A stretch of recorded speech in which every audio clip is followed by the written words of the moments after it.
Alright, so this is something that I have not done since the first Dragons of Legend, but I wanted to do a set review for the upcoming pack Dimension of Chaos. So in this uh, video I'm going to be doing a quick run through of just the most notable cards in the set. It's obviously quite a big set because it's one of the main packs, but I'm going to try to cover as much as I can, and hopefully this doesn't take too long, because there's a lot of cards that I think deserve mention. So the first thing that I want to look at is the Majespecters. So these things are very notable. I think this is probably going to be the best archetype that's coming from this pack. Majespecters are going to be extremely good. So for the main monsters, there's 4 of them, and every time they're normal or special summoned, they search their deck for a different Majespecter card. This one searches for monsters, there's one that searches for spells, one that searches for traps, and then one that can search for any of them, but it happens during the end phase instead of immediately. All of them cannot be targeted or destroyed by your opponent's card effects, and they're all pendulums. They're all level 3 or 4, and they all happen to be 5 or 2 scale. So it's extremely good just off of that, even without the really good spell and trap support that it has. I kind of think of them as a better version of Satellar Knights, because all of them are Deneb and all of them float. Because there's pendulums, so you can just pendulum them back. The trap support also helps make that comparison. The main deck boss for the deck is Unicorn, which is kind of a weird boss because it's level 6, so you can't actually pendulum summon it using the on-theme stuff, so you'd have to tech in something else. It also happens to be generic, so I feel like this will be useful, maybe even more so in non-Majespecter decks. So this shares the ability where it cannot be targeted or destroyed by opponent's card effects. However, it does not search for anything. Instead, during either player's turn, it's basically Pleiades. You can return 1 pendulum monster in your monster zone to your hand, and then 1 monster your opponent controls to their hand. So you can target itself and then pendulum summon it back the next turn and keep reusing it that way, or you can return some of your other stuff. And then for the spell and trap support, the best one probably is Majesty's Pegasus. Well, I mean, they're all really good, so it's hard to say which one's the best one. This one, you can once per turn tribute a wind spellcaster type monster, which is all of them, special summon a level 4 lower Majespecter monster from your deck. So basically, this is every turn you get a free extra search with your Majespecters, but because you get the search with the first one and you summon it, you tribute it off immediately, summon a second one, get a search, and then you can even pendulum summon back the first one and then potentially get another search. So this just makes your plays even crazier, basically. Majespecter Tornado is the next one I want to look at. There's 3 cards that kind of go together. There's 2 spells and this trap, and all of them you have to tribute a wind spellcaster type monster to activate them, and then they're all monster removal. This one banishes a monster, so I think of this one like Karma Cut because it's a trap. There's one that's a quick play spell, so it's the easiest to play, but that one's the worst in terms of effect. It destroys the monster, and then the one that's best in terms of effect, it shuffles your opponent's monster into their deck. However, that one's a normal spell, so it's the hardest to play. So I think they'll all see play, but I think this one will probably be the best, considering it's supposed to be 2 and it banishes instead of destroying. And then the best trap is basically Satellar Nova Alpha, which lends itself to the Satellar Knight comparison. So this is a little bit different, though. When a monster would be special summoned or a monster effect is activated, you contribute a wind spellcaster type monster, negate the summon or activation of the effect, and then destroy the card. So this stops special summons. You can stop pendulum summons of more than 1, and it also stops effects. So this is a really powerful trap. Okay, I guess I've been calling this a Stellar Nova Alpha, but really it's more like a preview of Solemn Notice, because this is not, you cannot use this on spell or trap cards, but you do have the added benefit of being able to negate the summons of monsters. So in some ways it's better than Nova Alpha, in some ways it's worse. I'm just comparing the 2 because both of them you have to tribute a monster to activate, and they're both really powerful counter traps. So I guess it is a little bit different. And that's it for the Majespecter stuff, but I mean, it's pretty obviously ridiculous. This is going to be a really good deck. The next stuff I wanted to look at was the Performages. So there's just 2 in here, and they're both commons actually. So this is just going to be like an engine kind of going along with the earlier Performage engine, kind of expanding it and making it now pendulums instead of just normal rank 4 spam. This is also more just rank 4 spam. So this is a level 5 scale, it's a level 4 monster, and its pendulum effect is alright. It's not as good as its monster effect. So if a pendulum monster you control is destroyed by battle or card effect, you can special summon this card from your pendulum zone and take 500 damage. I don't see you using that effect too much. I see the monster effect being more useful. Monster effect is if this card is destroyed by battle or card effect while on the field, then you can special summon a Performage monster from your hand or deck, except itself. So that's especially good because you can go into a floater like Trick Clown or Damage Juggler, and also you can also trigger this effect when it's destroyed as a pendulum scale. Even though it was a pendulum when it was destroyed, you still get the monster effect because it's a monster by the time it's in the extra deck when it would try to activate. So basically what you do usually is you'll destroy it yourself and then special summon one for free, and then since it's a pendulum monster it'll be in your extra deck, so you can just pendulum it back and you basically got a free monster. Then the other pendulum card to go along with that is Performage Mirror Conductor. So I don't see this one as being quite as good, but it is a 3 scale, so it does complete the other end, and it, together with the Plush Fire, allows you to pendulum summon for level 4s, which is what you're going for with the rank 4 spam. Also, it's level 4, obviously. So the pendulum effect is better than the other one, I think. So once per turn, you can target one special summon monster in the field. Its attack and defense become equal to its current attack or defense, whichever is lower until the end of the turn. So I see this being useful where a lot of monsters will have like high attack and low defense, and you can just make their attack really low then and attack over them basically. So I see this as being just a useful tool offensively, and then the monster effect is actually more useful defensively. So once per turn during either player's turn, you can target one face-up monster in the field, switch its current attack and defense, and take 500 damage. So I see this being useful where if your opponent tries to attack you and you have this on the field, you can switch its attack and defense, and then its defense might be lower and it might lose the battle where it would have won it before. And also they can't stop the battle at that point because they already declared their attack.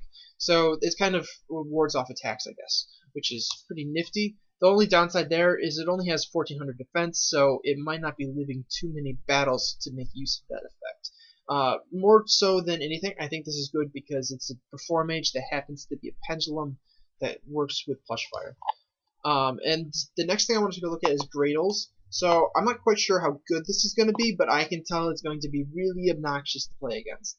So there's 3 main Graydles, and all of them have their effect activated when they're destroyed by a battle, and then each of them has a different other way of triggering. So this one is green. It triggers when it's destroyed by a spell effect.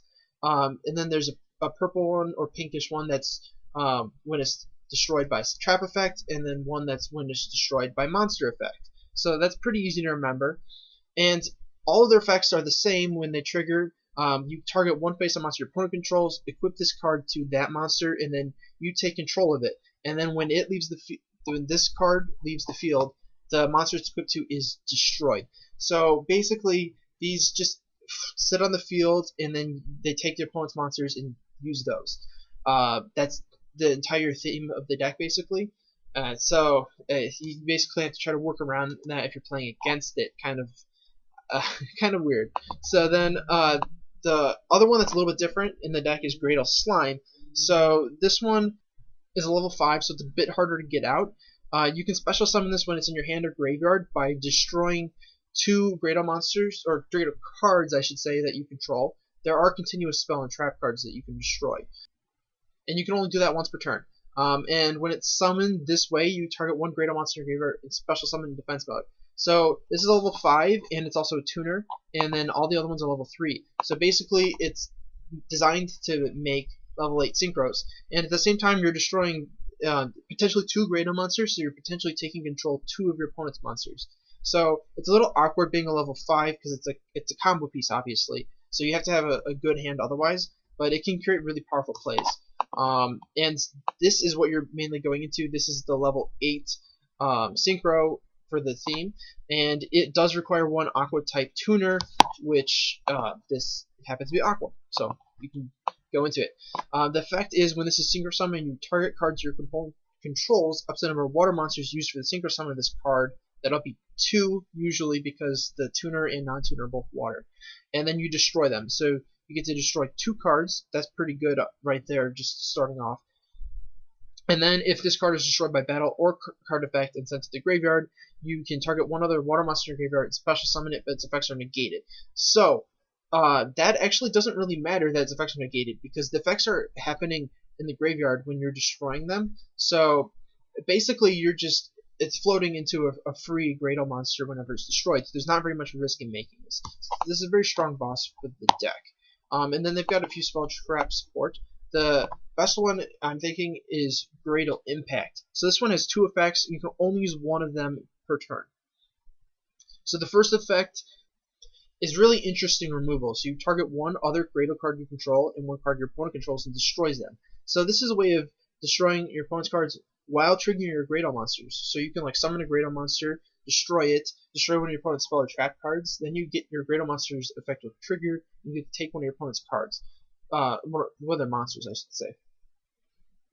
So this is a really nifty tool, basically, to trigger your monster's effects if they're not your opponent's not attacking over them, and it's also really nice removal. And then possibly even better, the other effect is during your end phase you can add one Graydle card from your deck to your hand. So this is like Rhoda every single turn. The only downside to that is it is during the end phase, so you have to wait till your next turn to make use of whatever card you added. The other main card that they can play is Graydle Split. So this is another combo card, and this lends to really big plays. It's kind of designed to make slime easier to summon, I think. So you target one monster you control, equip this card to it, and gains 500 attack. I don't think that's super relevant, but it's there. And then during your main phase, while this card is equipped to a monster, by this effect you can send it to the graveyard, destroy the equipped monster, which would trigger the Graydle effects if you're destroying a Graydle monster. And then if you do, special summon 2 Graydle monsters with different names from your deck, and then destroy them during the end phase. I don't think that's super relevant, because usually you're going to be going for a slime and something else to go into the synchro. Or if you have your opponent has lots of cards that you want to take control of, you can potentially go into 2 other Graydle monsters if you already have a slime on hand, and you sack those off to summon your slime, and you're taking control of 3 of your opponent's monsters at this point, and you'll have a slime and a monster anyways, and you can go into the synchro. So you'll have 3 of your opponent's monsters and a synchro. So you can get some pretty big plays with this card. And basically all you need for it to work is any monster. It doesn't have to be a Graydle, but it's good if it's a Graydle because you're triggering its effects. The next archetype I want to look at is Kozmo. So Kozmo is going to be the other main archetype I'm thinking in this next format besides Majespecter. Once the Magician Pendulums come out, that will also be a big factor. But that's not coming out in this set quite yet. So Dark Destroyer is the main card that Kozmo is getting in this set. It's extremely good. So when this card is normal or special summoned, usually you're going to be special summoning it by banishing one of the level 4 or lower Kozmos. So usually it's special summoned. You get to target one monster in the field and destroy it. So decent monster removal. It's really easy to activate because this is really easy to special summon. And then this card cannot be targeted by opponent's card effects, just like Forerunner. And then also, just like Forerunner, if it's destroyed by battle or card effect and sent to the graveyard, you can banish it, special summon level 7 or lower Kozmo from your deck. So that's extremely good because Kozmo Dark Destroyer itself is tough to get rid of. And then if they manage to get rid of it, you can basically just get out a Forerunner from your deck, and then that Forerunner is going to be equally as hard to get rid of. So this is a really crazy card. It adds a lot to the Kozmo deck. The next card that they are getting is Kozmo Wicked Witch. So it's got the standard level 4 lower effect. During either player's turn, you can banish this card, special summon level 5 or higher Kozmo from your hand. And then in addition to that, its other effect is during either player's turn, you can pay 1,000 life points, and this card cannot be destroyed by battle or card effects. So if you have a little bit of an awkward hand, this can be useful as a wall. It can be tough for your opponent to get over potentially. Also has 1900 attack, which is very high for level 4. I see this being fairly useful just as a low-level monster to help facilitate the deck. The next one is Kozmo Strawman. So this is going to be like a big combo play card. So standard low-level Kozmo effects. During the player's turn, you can banish this card, special summon level 3 or higher Kozmo monster from your hand. So at this point, I think that's actually every other Kozmo monster is level 3 or higher. And then its other effect is once per turn, you can pay 500 life points, target one of your banished Kozmo monsters, special summon it, but its effects are negated, also destroyed during the end phase. So that's extremely good. If your opponent managed to get rid of your Dark Destroyer earlier, you banish it, get its effect, you can bring it back with Strawman. It gets destroyed during the end phase, but you can then just go straight into a Forerunner from your deck. So if you have anything banished that's good, Strawman can be really nice. So I feel like this is really good just as a combo piece. It could be potentially awkward early game when you don't have stuff banished yet, but starting in mid game, you're pretty much always going to have stuff that you can get with this. And then the last monster that Kozmo is getting is Dogfighter, probably the worst out of these four, but not bad by any means. So once per turn during the standby phase, you can special summon one Dogfighter token.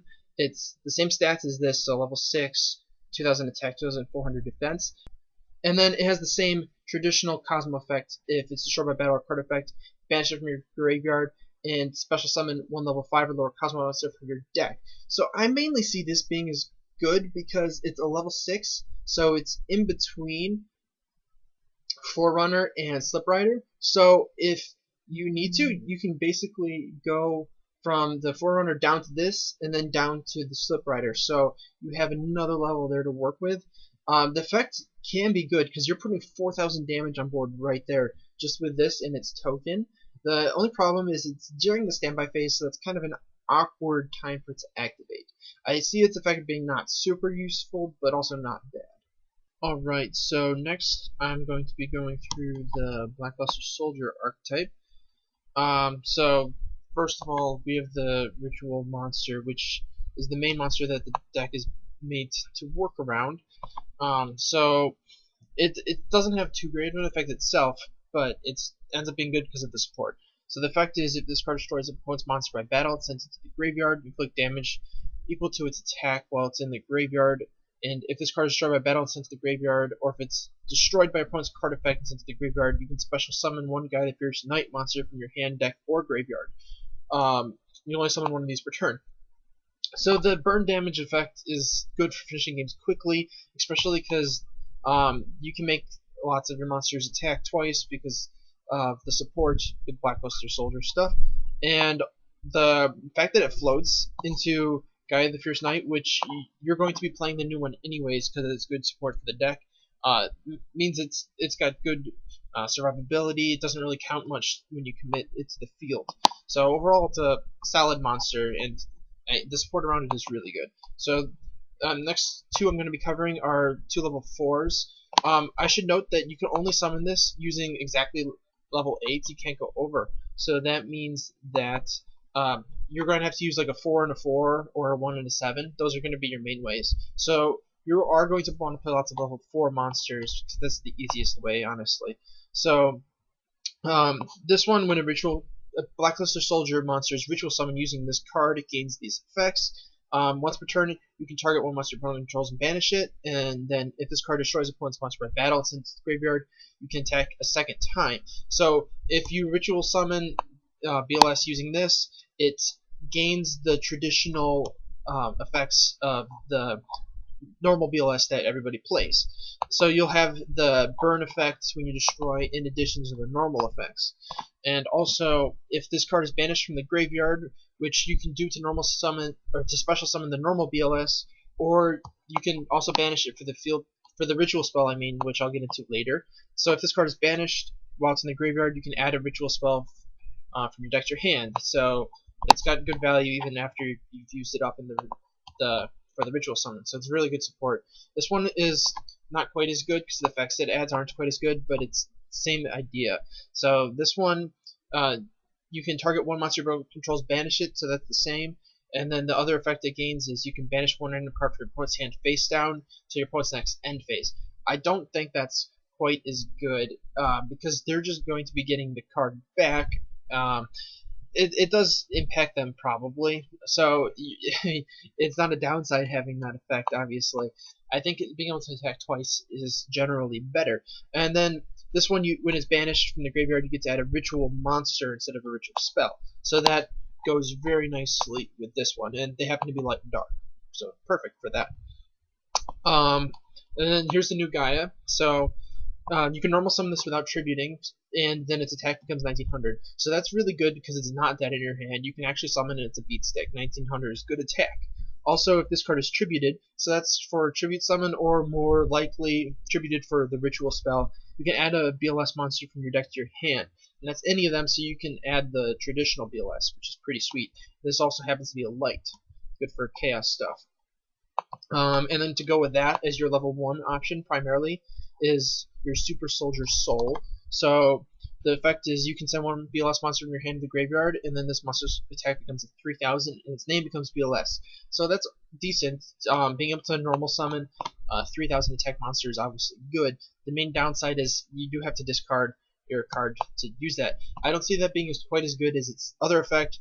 You can banish this card from your graveyard and then add one beginning night or evening twilight night from your deck to your hand, and you can only use each effect once per turn, so that means you can use both of them on the same turn. So after you use this for ritual summon, it's in your graveyard, you can then banish it to search your deck for these. So these are the 4 main support cards that you're going to be using to ritual summon. The actual ritual spell here, so you have to tribute monsters from your hand or field that are exactly equal to 8, so that's not that good, because you can't go over. It'd be nice if you could go over. You could use Gaia plus the level 4, but you can't actually. And then the other effect, if this is in your graveyard and it wasn't the turn it was sent to the graveyard, you can banish this, a light monster and a dark monster from your graveyard. So generally you're going to try to banish these 2, and if you do, then you can ritual summon a BLS monster from your hand, ignoring its summoning conditions. So basically you get 2 uses out of each of the ritual spells, which is pretty sweet, especially because banishing those guys gets you searches. And then the field spell, which is definitely a good field spell. When it's activated, you add a BLS ritual monster or a Gaia the First Night monster from your deck to your hand. So you can go for either of those, and you have a little bit of flexibility.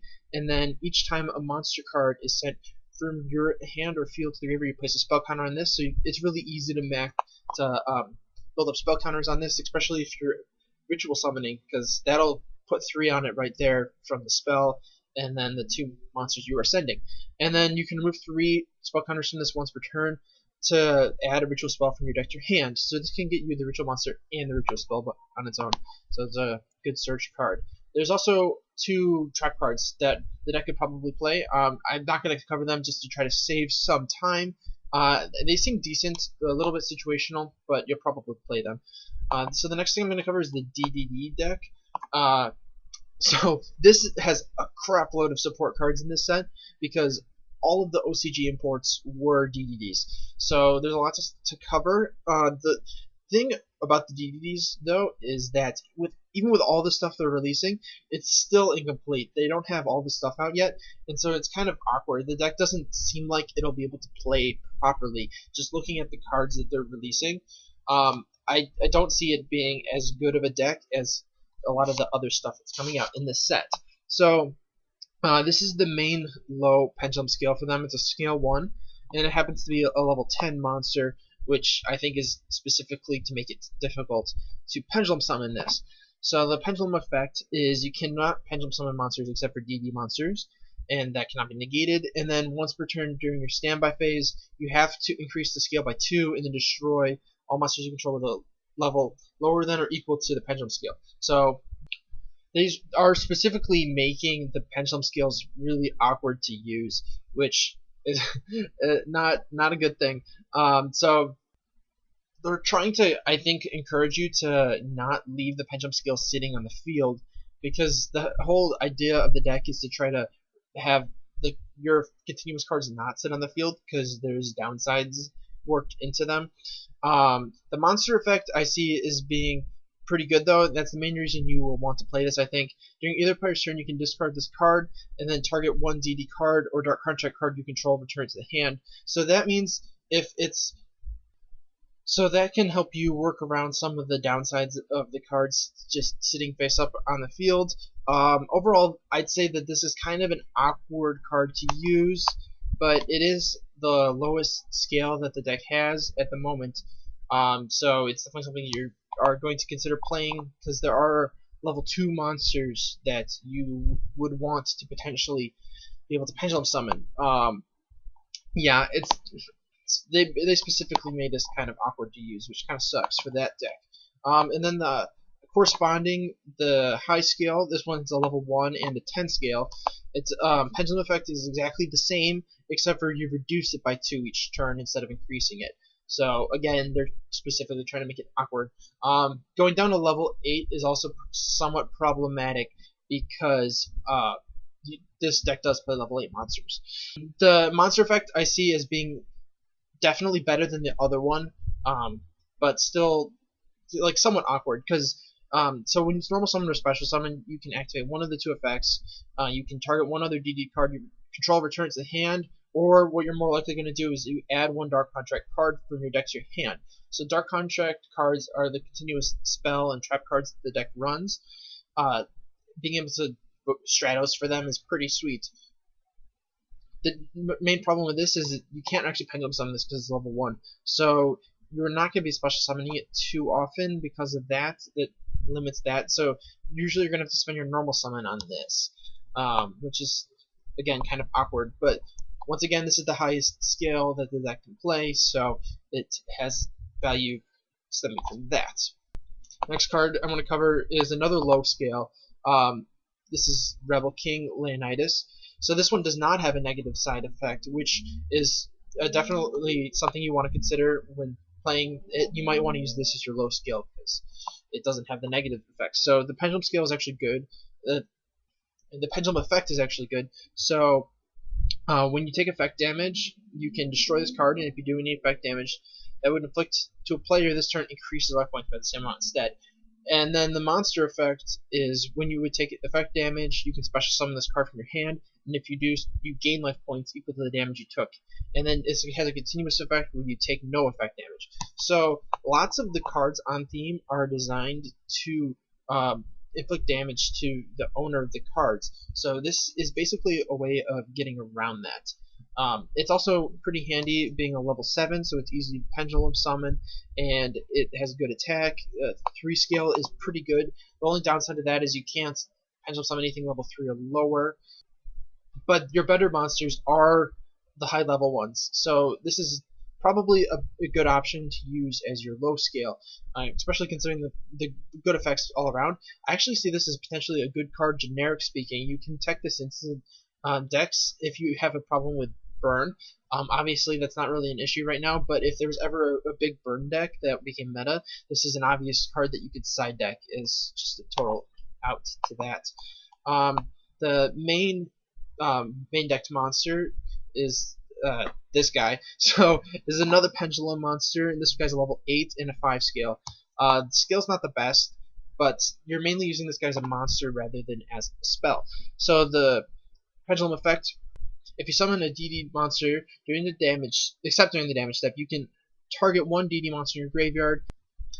Any battle damage your opponent takes this turn is halved, and then you special summon the monster you targeted, and then you take 1,000 damage. So that is actually a really good effect.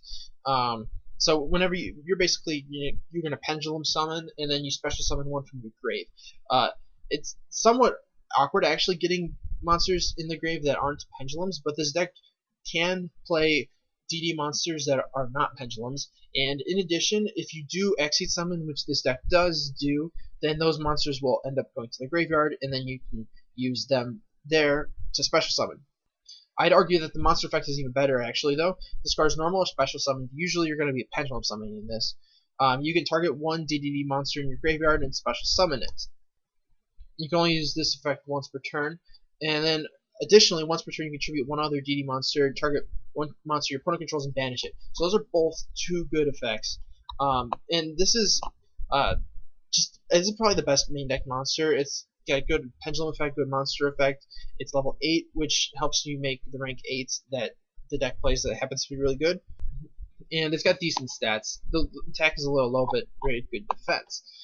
Here is the rank 8 that the deck plays. It's kind of awkward to make right now because you need 2 of these. It's the only level 8 that they have out right now. So this happens to be really good. You have to make it with 2 of this guy, because it has to be 2 level 8s of the DD monsters. So after this card is exit summoned for the rest of the turn, other cards and their effects on the field cannot be activated, and other cards' effects on the field are negated. So that means that impacts you, but more importantly, your opponent can't use any of their spell or trap cards that are on the field right now to try to stop you, and all their continuous monster effects are also negated.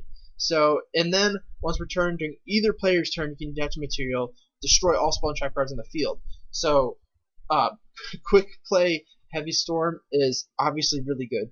In addition, you can detach one material from this card, target one Dark Contract spell trap in the graveyard, and set that.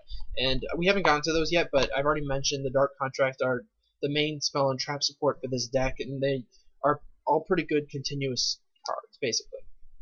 So this thing is really powerful if you could summon it, though at the moment it is kind of awkward to do so. Next is a fusion. So this deck does have a fusion spell that I will cover later. So you can summon this using 2 DDD monsters, and once per turn when attack is declared involving this card, you can target one other DD or Dark Contract card you control, return it to your hand, and then equip one face-up monster your opponent controls to this card, except the battling monster. And this card gains attack equal to the monsters equipped to it. So this thing is pretty interesting because you can return your continuous cards back to your hand, so you don't have the downsides from them. Also happens to be a really big beater, 3200, and then you're gaining attack. Also, it's really good monster removal because if you attack into something you can get over, you can steal something else that you can't get over. So really good. And that does not even target. It's removal that doesn't destroy. It also doesn't target. So pretty good stuff. This is the best Dark Contract card. This is continuous spell. During your main phase, you can add one DD monster from your deck to your hand. So you can do that every turn, once per turn, which is obviously really good. The downside, once per turn in your standby phase, you take 1000 damage. So you have to weigh the downsides and upsides of having this sitting on the field, basically. But usually 1000 life points to add a monster from your deck to your hand every turn is worth it. Here's the fusion spell. So during your main phase, you can fusion summon one fiend type fusion monster from your extra deck using monsters from your hand or your field as fusion materials. And if you would summon a DD one specifically, you can also banish monsters from your graveyard instead of sending them from your field or hand. And you can do this once per turn. So once again, this is a card you can activate every turn, and you can basically just fusion summon for this guy every turn, which is pretty sweet, considering how good this guy is. And then the Trap Dark Contract card. You can send 1D card or Dark Contract card from your hand to the graveyard, target one card in the field, destroy it. You can only use this once per turn. And then all fiend type monsters you control gain 1000 attack during your opponent's turn only. And once again, each standby phase you take 1000 damage. So this card is like Regeki Break you can keep using over and over and over again, which definitely has merit to it. I don't see this as being quite as good as the 2 spells, but it's still a pretty good card. And then they have other support that's not Dark Contracts, but other spell and trap cards that they can use. So Contract Wandering, you destroy as many Dark Contract cards in your spell and trap card zone as possible. If you do draw same number of cards you destroy and gain 1000 for each you drew with this effect. So basically you can just prevent yourself from losing life points, gain life points instead, and then cycle through your deck to draw cards. The main downside of this is obviously you are destroying all of your cards that you might want to keep reusing effects of. So I'm not sure how good this will be, but it is an option there. And then there's the DDD Contract Change. So this one, when your opponent monster declares an attack, you can activate one of the 2 effects. You get to banish a DD monster from your graveyard, and then the attacking monster loses that much attack. Or the better effect, you can add one level 4 lower DD Pendulum monster from your deck to your hand. So being able to add monsters from your deck to your hand is obviously good. The problem with this card is the activation timing is really awkward. You have to activate it when your opponent declares an attack. I'm not sure how good it'll be because of that. It seems like it probably won't be the best. And then the last one I want to look at from the DDDs is Human Resources. So you shuffle 3 cards into the deck. It has to be DD monsters from your hand, field, or graveyard, or from your Pendulum zone. So usually, obviously, you want to shuffle stuff from your graveyard, stuff that's not actually available as a resource, and then you can add 2 DD monsters from your deck to your hand. So this is kind of like a Jar of Avarice type card. Obviously, it's better in that you get to add 2 cards and you get to choose which ones you want instead of just drawing one. So I think it'll probably be good, but it's not obviously not good early game. It's something you have to build up your grave to really make good use of. So this will probably be dead early on.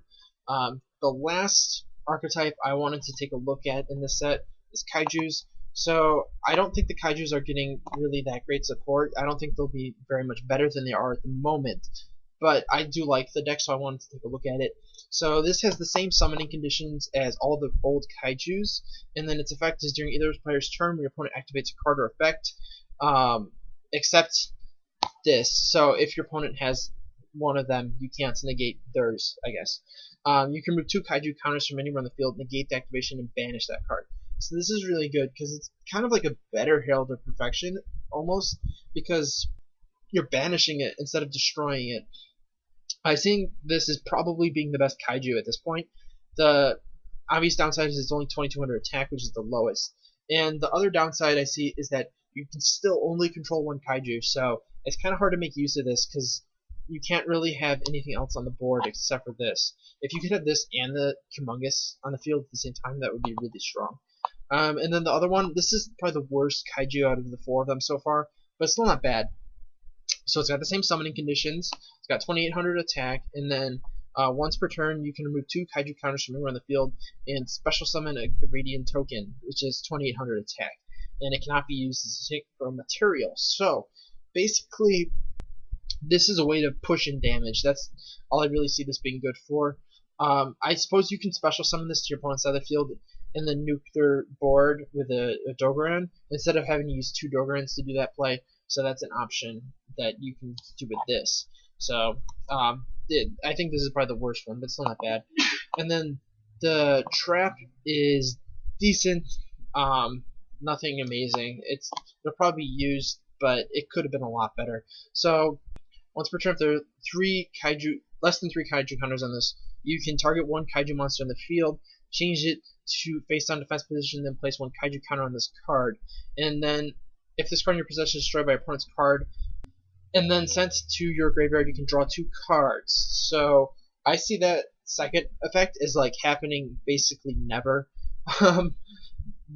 There's no good reason for them to just give you 2 cards. So the main thing that you're looking at here is the first effect. Obviously, this is a way for you to flip your Kaiju face down so you can summon a second one. I don't see that being as super useful with the Kaijus we have at the moment, unfortunately. Best thing I can think of is you can summon like a Dogoran and then nuke your opponent's field and flip it face down, and you can potentially summon another one. The problem with that is your opponent will no longer have a monster, so you can't actually special summon your Kaiju back. So I don't really know how to make really good use of that at the moment, being able to summon a second one. The other thing is you can have more Kaijus on the field if you have this, which is more Kaiju counters, I should say. So that's good, but still not amazing. Alright, so continuing on with the set, that's it for the archetypes I'm going to be covering. And now I'm going to be covering like individual one-off cards in this set. So the first one I want to talk about is Odd-Eyes Fusion. So this is probably going to be one of the more expensive and more meta cards in the deck. This is obviously going to be played in Pendulum decks. So the effect is you can fusion summon 1 dragon type fusion monster from your extra deck using monsters from your hand or side field as fusion materials.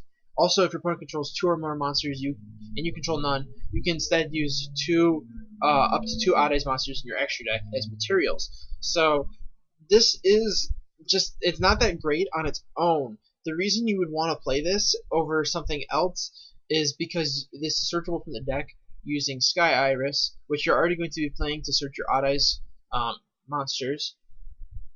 And then you can also search this, which allows you to fusion summon for Odd-Eyes fusion monsters. The main one being on his Vortex Dragon, which is coming out in the set, and this monster is pretty ridiculous. So this is also going to be expensive. So this and this are both going to be expensive if you intend on playing that. So this effect is, well, first you need an odd-eyes monster and any other Pendulum monster to summon it, which is really easy to do in a Pendulum deck. And then the effect is, when this is special summoned, you can target one face-up attack position monster your opponent controls and return it to the hand. So Compulse is always good. And then even better than that, it has basically like a Cyber Infinity effect, where during either player's turn, a spell or trap card or another monster effect is activated. You can shuffle one Pendulum monster from your extra deck into your deck, negate the activation, and if you do, destroy that card. So it's really easy cost to fulfill, just having a Pendulum monster in your extra deck. Shuffling it back into your deck is, you kind of want them in your extra deck, but it's not that bad at the same time. And being able to negate any of your opponent's spell, trap cards, or their monster effects is really powerful. Makes it really tough to deal with this. Both of the effects are once per turn, but you can use both of them in the same turn. And stat-wise, it's pretty solid, 2,500 and 3,000.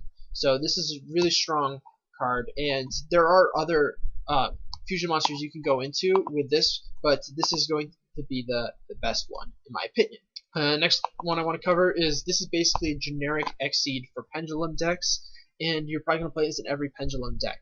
So, Majester, Paladin, the sending Dracoslayer. It needs 2 level 4 Pendulum monsters, which is really easy to do. And then, its effect triggers when it's Xseed summoned, but it doesn't actually happen until your end phase. During the end phase of the turn this card is Xseed summoned, you add a Pendulum monster from your deck to your hand. So being able to search for any Pendulum monster, obviously really strong. The only downside is during your end phase, so it's a little slow, but still, it's a really nice effect that you probably want to take advantage of. And then, additionally, once per turn, you can detach a material from this card and special summon one Dracoslayer Pendulum monster from your extra deck, and it copies for an Xseed summon. So usually in a Pendulum deck, you are going to be playing Luster Pendulum Dragon. So you will probably have a monster that you can get basically for free. So when you summon this, you're going -1, but then you go +2 from it. So it's definitely a net positive. Definitely a nice card to have. The next one is Scarlet Red Dragon Archfiend. It's not bad. It's just basically an alternative to Hot Red Dragon Archfiend, and which one you prefer better is obviously very dependent on the situation. So once per turn, you can destroy as many special summon effect monsters in the field as possible with attack less than or equal to this card. That's going to be most of them because this is 3,000 attack. And then you inflict 500 damage to your opponent for each monster destroyed. So the benefits to this is obviously you can destroy their monsters and then still attack with other monsters besides just this card. And then additionally you do 500 burn damage. So this has a much higher damage output than Hot Red Dragon Archfiend. The downside is it doesn't automatically destroy all of your opponent's monsters like Hot Red Dragon Archfiend does. This one only destroys special summon monsters and effect monsters, and they also have to have less attack than this. The less attack isn't going to be as relevant as the special summon part. I think that's the most relevant part. This will not destroy normal summon monsters, which is usually not too big of a deal because usually you can attack over those. They will not have more than 3,000 attack usually. This is also generic, I should mention. Generic level 8, so very easy to synchro summon for. The next one, Vector Pendulum, the Dracoverlord. So this is a really interesting card because it's a pendulum, but at the same time it's anti-pendulum. It has no monster effect, but the pendulum effect is it's a continuous effect where you negate all card effects in your opponent's pendulum zones. So that's a pretty solid anti-pendulum effect actually, and it's a decent scale, level 3. Usually the main level you want to be able to get to is level 4, so this is a solid option as a low scale in a pendulum deck. The next card, Blazing Mirror Force. This is obviously compared to normal Mirror Force. It has the same effect where you destroy your opponent's attack position monsters when they attack, but in addition, you take half the combined original attack of those monsters, and then your opponent also takes the same amount that you took. So there's downsides and positives there. Obviously, you have to be able to take burn damage yourself, but you dish out burn damage. I see this as being pretty useful actually in probably burn decks. It's a way of stopping your opponent's monsters from attacking, and then also doing burn damage at the same time. So it's like a Wabuko that inflicts damage.